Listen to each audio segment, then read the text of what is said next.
నేను వచ్చిన మొదటి రోజునే సంతకాలు పెట్టాను, మీకు అందరికీ జ్ఞాపకం ఉంటుంది. మెగా డిఎస్సి 16,347 ఉద్యోగాలు. ఇవన్నీ కూడా డిసెంబర్లో పరీక్షలు అవుతున్నాయి. పరీక్షలు అవుతానే ఉద్యోగాలు ఇప్పించే బాధ్యత నాదని మీ అందరికీ హామీ ఇస్తున్నా. అదే కాదు, యువత చదువుకోనున్నారు, మీ అందరికీ ఉద్యోగాలు ఇవ్వాలి. 20 లక్షల ఉద్యోగాలు ఇస్తానని చెప్పాను. దానికోసమే ప్రణాళికలు తయారు చేసుకున్నాను. ఈ 20 లక్షల ఉద్యోగాలు ఏ రంగాల్లో వస్తాయో అవన్నీ కూడా అంచనాలు వేసుకుని ఎక్కడికక్కడ ఉద్యోగ కల్పన కోసం ముందుకు పోతున్నాం. ఇండస్ట్రీస్, పరిశ్రమలు చూశారు, ఎక్కడ పరిశ్రమలు వచ్చే పరిస్థితే లేదు.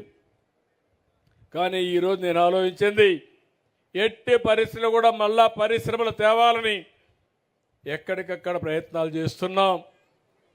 కొన్ని మీరు చూస్తే ఇక్కడ ఉండేవాళ్ళు, ఈ ప్రాంతంలో పుట్టిన వాళ్ళు కూడా ఇక్కడ పరిశ్రమలు పెట్టాలనుకుని వీళ్ళకు భయపడిపోయి వీళ్ళ వాటాలు, కబ్జాలు, దౌర్జన్యాలకు భయపడి వేరే రాష్ట్రాలకు వెళ్ళిపోయే పరిస్థితికి వచ్చారు. వాళ్ళందరినీ ఒకరిని తీసుకొస్తున్నాం. నిన్నే చూశారు, విశాఖపట్నంలో లూలు గ్రూప్ వచ్చారు. వాళ్ళు వస్తే కొన్ని వేల ఉద్యోగాలు వస్తాయి. అదే మాదిరిగా పరిశ్రమలు మన ప్రాంతంలో మీరు చూస్తే రాయలసీమని గ్రీన్ ఎనర్జీ హబ్గా సోలార్ కానీ విండ్ కానీ ఈ రెండు కరెంట్ ఉత్పత్తి చేసే పరిస్థితికి వస్తుంది. ఇది వస్తే 7,50,000 మందికి ఈ ప్రాంతంలో, రాష్ట్రంలో ఉద్యోగాలు వచ్చే పరిస్థితికి వస్తాయి. అందుకే ఇంకొక పక్క ఆలోచించాను, గవర్నమెంట్ ద్వారా ఉద్యోగాలు ఇస్తాం, ప్రైవేట్ ద్వారా ఉద్యోగాలు ఇస్తాం. ఇవి కాకుండా ఇప్పుడు కూడా అడిగాను, ఈ ఊరిలో 10 మంది 15 మంది వేరే ప్రాంతాల్లో పనిచేస్తున్నారు, అమెరికాలో కూడా పనిచేస్తున్నారు. సాంబశివారెడ్డి కొడుకైతే అమెరికాలో, వేణు అయితే అమెరికాలో పనిచేస్తున్నాడు.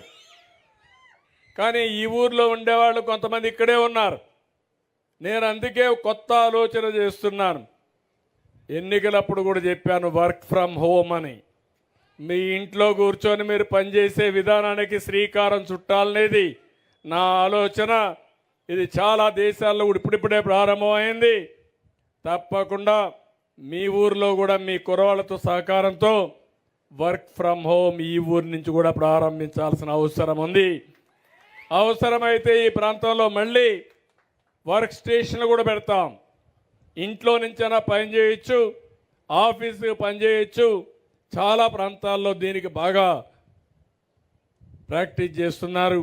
దీనివల్ల మంచి ఫలితాలు వస్తున్నాయి. నేను ఒకటే మీ అందరికీ చెప్పేది, ప్రతిరోజు నేను లెక్క వేయమన్నాను, కంప్యూటరైజ్ చేయమన్నాను.